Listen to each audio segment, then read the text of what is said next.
Right, so carrying on with the FIFA 16 news that EA released at Gamescom yesterday. Today I'm going to be covering some of the new features that are going to be included in FIFA 16 career mode, which personally I'm really excited about because there was a massive kind of campaign that was put together by some of the career mode YouTubers out there, and EA seemed to actually pay attention to it. So there are a lot more new things added this year. There are going to be more things added in the coming few years, and today I'm basically going to go through them. Now, if you missed yesterday's video, I basically covered some of the really new, important Ultimate Team news, so if you want to check that out, I'll leave a link in the description below. But if we jump straight into things, you can see some of the screenshots that EA have released of career mode so far. Now, initially, we have got some of the new pre-season tournaments which EA have added, which I think is really cool. Obviously, Arsenal, I'm an Arsenal fan. We participated in the Barclays Asia Trophy and also the Emirates Cup, along with the Community Shield as well.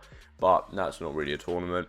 You've got obviously multiple different options when it comes to entering these tournaments. You can see there are two different screenshots EA have released here of different tournaments as well, which I think is really cool. Obviously, you've got tournaments for some of the bigger teams and for some of the smaller teams, which is really cool in my opinion. Also, you can be invited into these pre-season tournaments. It can kind of be put towards you rather than you having to look into the game, trying to figure out how to do it and whatever. I think that's quite cool. So the pre-season tournaments are one of the main features that have been added this year, but another big thing is player training. Now, I think this is really cool because there's no real way to get a player's attributes up in this game other than just playing with them on the pitch, and you can't really focus on particular areas. Now, looking at this, you can see that you've got a training session going on. It looks like this is Borussia Mönchengladbach, and you've got 4 players there that are participating in different training sessions, and you can either train them yourselves, I'd assume, or judging by the fact it says simulate in there, you can kind of just simulate a training session as you would a game in career mode, which I think is quite cool. You don't have to spend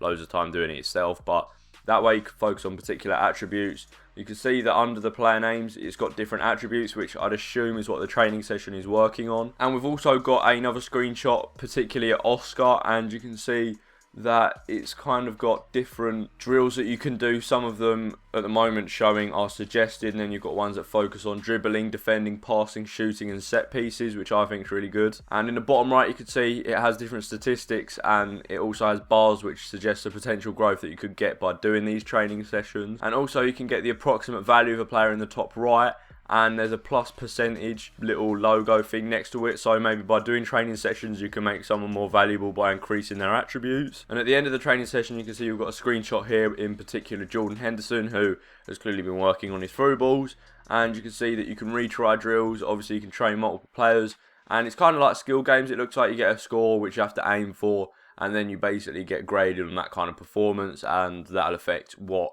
kind of growth you'll get in attributes. And finally, one thing they said they've added is a kind of storyline feature where you'll get a much more realistic kind of immersive experience on career mode, where you'll get players that are battling out. As you can see here, we've got a Manchester City against Chelsea game, and you've got 2 players being compared, Aguero and Hazard, which I think is really cool. And then we've just kind of got some more release notes of other things, and as you can see on the list, we've got the ability to sign free agents outside of the transfer window. Scout reports are kind of more in depth this year.